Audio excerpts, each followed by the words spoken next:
人老了，如果说老伴儿先去世啊，请记住这四件事呢，千万不要去做。那么究竟是哪四件事呢？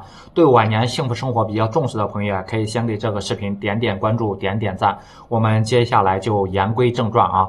人这一生当中啊，最难以承受的事情之一呢，就是失去爱人啊。对于年迈的夫妻而言，如果说呢，其中一方先走了，另一方无疑会面临很大的一个挑战。晚年生活呢，需要面临各种困难和压力，而为了让自己更好的度过晚年呢，我们需要注意以下这四件事呢，千万不要去做。那第一就是千万不要把钱呢交给儿女。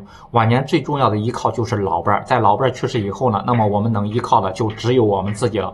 这个时候呢，钱就显得更加重要了。老伴儿还在的时候呢，日常生活呢由老伴儿打理，但现在什么事情呢都要亲力亲为，钱呢握在自己手中，晚年生活呢才会更有保障。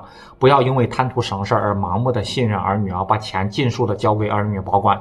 钱交给儿女保管非常容易，但是往回要的时候呢，就会变得很困难。儿女呢极有可能会推脱，甚至呢为此找各种各样的借口。等到急用钱的时候呢，好不容易鼓足勇气向儿女要钱，搞不好还会伤了跟儿女的一个和气。除此之外呢，可能还会在不经意间让儿女养成不劳而获的一个习惯。为了自己晚年生活有保障，老伴儿去世之后呢，一定要牢牢握住自己的钱财。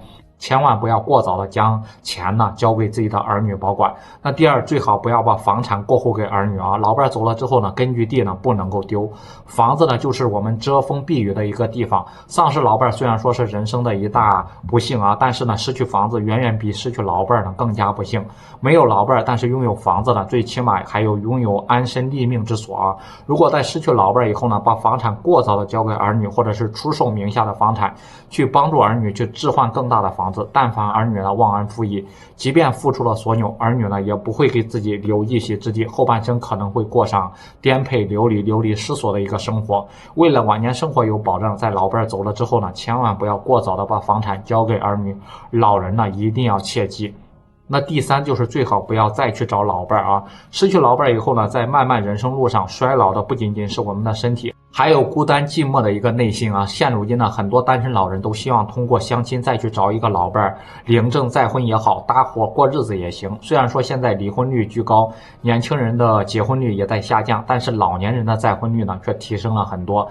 这其中呢就有很多不领证，然后搭伙在一起过日子了。老了，无论是选择领证结婚，还是选择那种搭伙过日子，在找老伴的时候一定要考虑清楚啊，谨慎些更好，不要因为孤独而将就的去找一个老伴。如果一不小心呢，就会给自己带来麻烦和痛苦。其实人到晚年啊，最好不要再去找老伴了，适当的培养一些兴趣爱好，精神上有了寄托，就不会觉得日子那么难熬了。那第四就是不要自我封闭啊，有些老年人因为失去了老伴之后呢，就变得孤单和自闭，不愿意与外界交流啊，产生那种不健康的一个行为，会让老人呢更加的焦虑和抑郁，长此以往呢，对身体健康呢是极为不利的。因此呢，也建议老年朋友多去参加一些社交活动，和朋友呢亲戚多聚一聚，分享彼此的一个生活，缓解心里面的一个压力。总之呢，当老伴去世以后呢，老年人呢一定要记住我们刚才说的这四件事，千万不要去做。同时呢，也要注意自己的一个身体健康，保持积极向上的一个生活态度，才能够拥有一个幸福的晚年。大家认同吗？不知道大家对此是怎么看的？也欢迎在评论区里面留言讨论。